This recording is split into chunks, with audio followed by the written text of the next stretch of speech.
Hello, everyone. My name is Alejandro, and I'm gonna be recording uh, the GUnit task that was implemented to my project. So let's start with it. So right now, there's been two classes that have been added to the project, which is employee DAO test and employee test. Um, for this homework, the employee test was not necessary, but I just wanted to test a couple things before I did implement the employee DAO test, just to make sure everything was running good on my program. so, um, first we'll start with the employee test. I'm gonna go quick with this one. So this is a test employee, right? It's just to test all the functions in here. We're working properly. So if we run with coverage, it's gonna tell us when if every single one of my methods, which is just one on this class, pass the test. So second, we'll go with employee DAO test, which is my second class. Let me move this over a little bit. Okay, perfect. So here we test. We're gonna test everything that is related with our database. Wait, let me move this a little bit more. This more can be seen more. Yeah. Okay, perfect. So the first thing we'll run a test on everything, and then I'll go one by one on each one of them. So the first one is going to be the employee DAO test, class, which will cover all the methods inside of this class. Right now, as we can see, right, everything went successfully.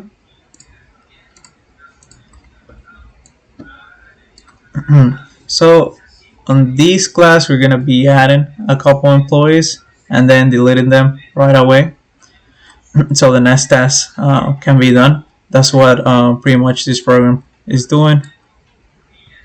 In this case, with the task create employee, it's adding John Doe to this. I assigned it to this employee, and after that, after it is successful, it'll pretty much just delete it afterwards. Same thing here. Make it this away.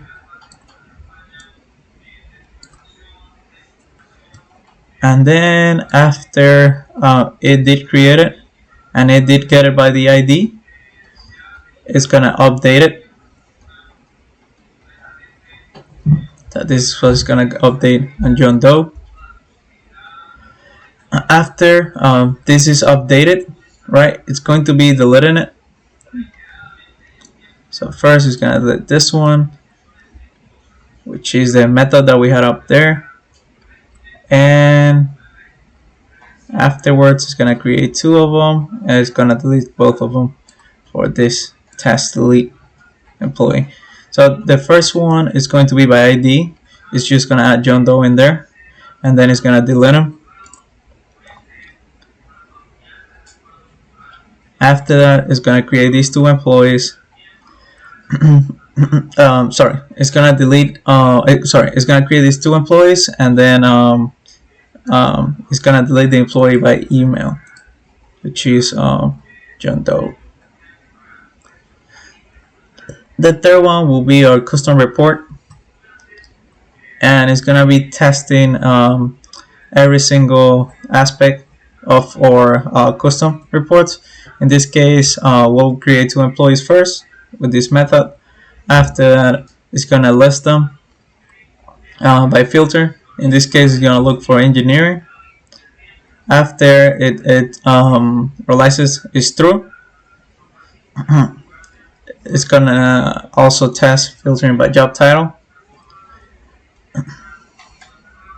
Then it's gonna test filtering by salary range, which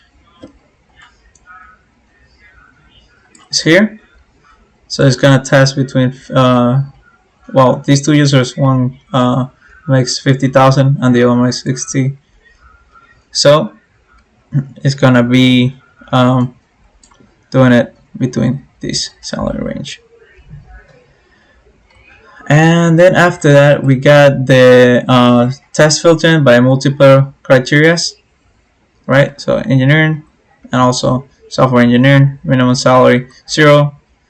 So everything that goes above 0 will be actually filter in here if it matches these two. Then we got our fifth or sixth function method on this class, which is gonna be test get all employees. For test get all employees, it'll create these two employees right here.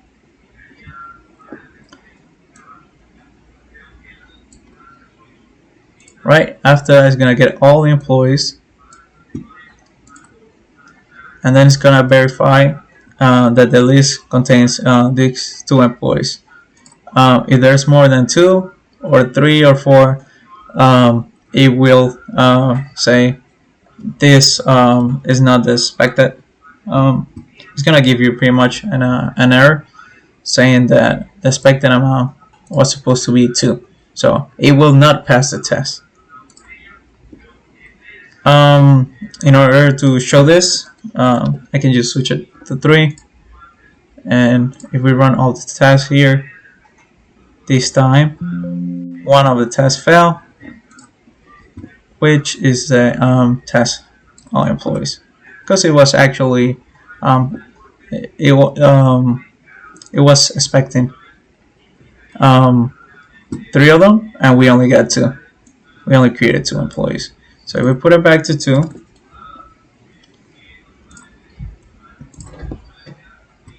now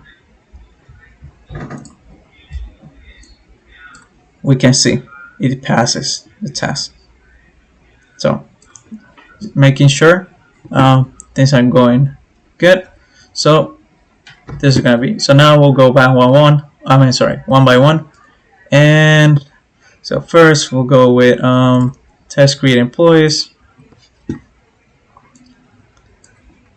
Yep, let's replace this. Oh.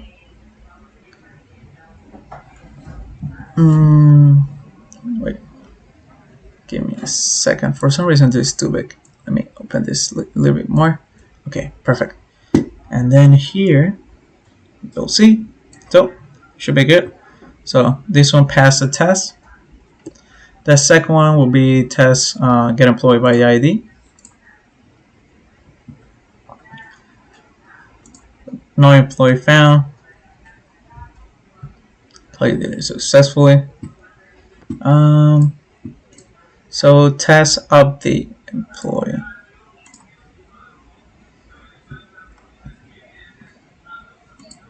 Yep, it's good. After it deletes it, it'll tell you that it hasn't found an employee.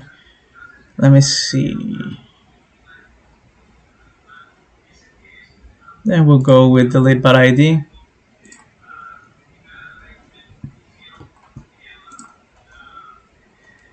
Which it did delete it, and then when it ran the other set, it didn't find anything. Then delete by email.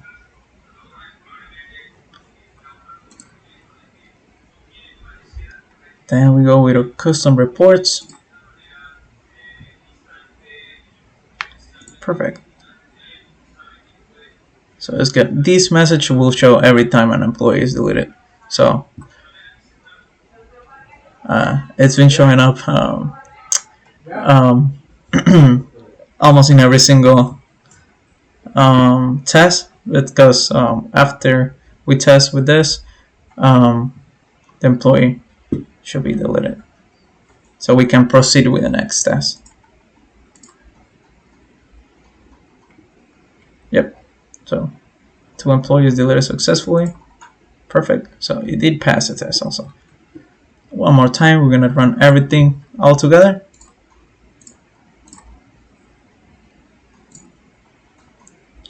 And we'll see everything has passed, which is great. This one we already tested it earlier, but to make sure, still all good. So now what we'll do, now that all tests has been, all testing is done, we'll start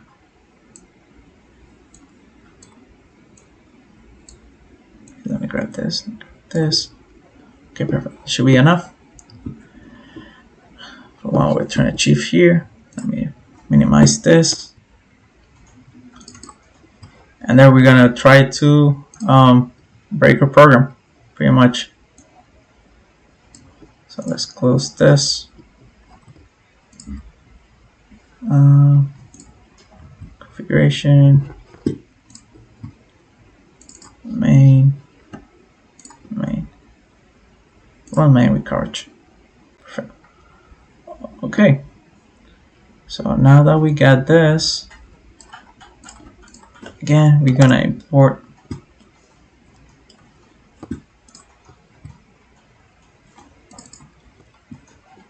oh, sorry, I picked the wrong one.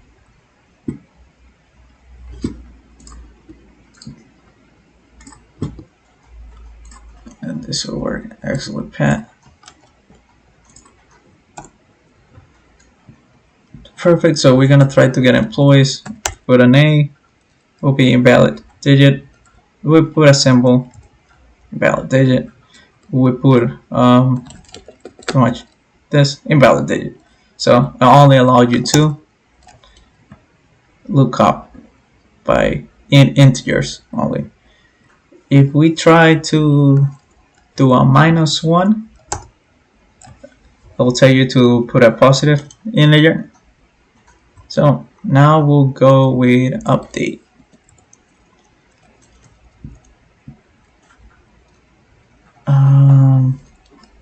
So if we try to update a person, right, and it's not, okay, we'll try this, we can try this, it won't let you do it, -1. So it won't let you input any kind of it won't let you put any kind of any kind of string in there.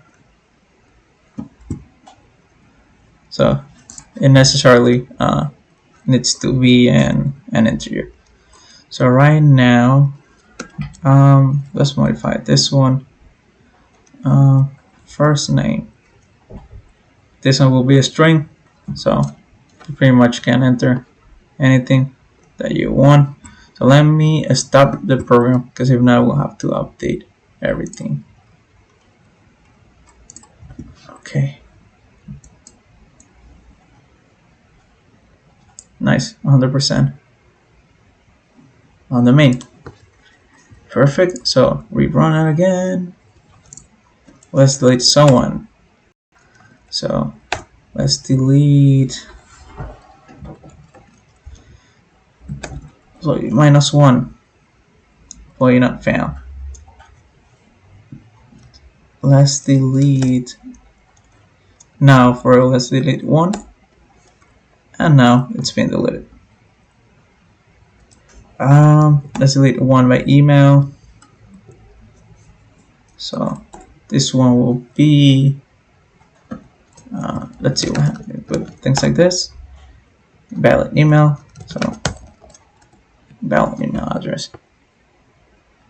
So let's delete Christopher by Christopher. So it's gone. The other one will be get all employees. So this one's automatic. There's no way we can input it. The user can input it wrong because it will always be 5. Even if we try to do anything else, like it won't let you. It needs to be 5. Generate custom report. Okay, enter department. Enter job title.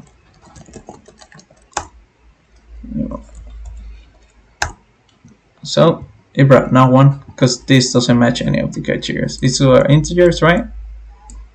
This one and the minimum salary, this 0, and this one 0. So there is a gap between any of those two, so it won't bring back anyone. That's a function of control, and then we'll create an employee. Let's go first with ID, which will be 1. Let's create myself.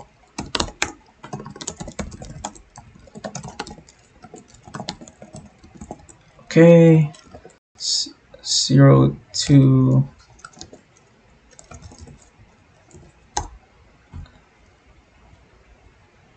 Oh, okay. So I did put on the wrong format, and it's asking me to redo it, which is good. Let's see what happens if we put -1. Wrong format, wrong format, wrong format. Okay, nice.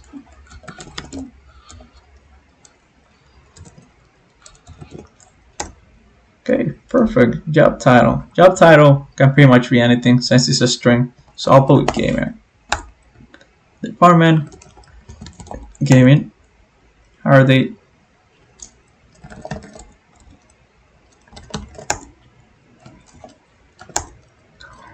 It won't let you do anything else until you put it on the right format, which is, I'll put 2000.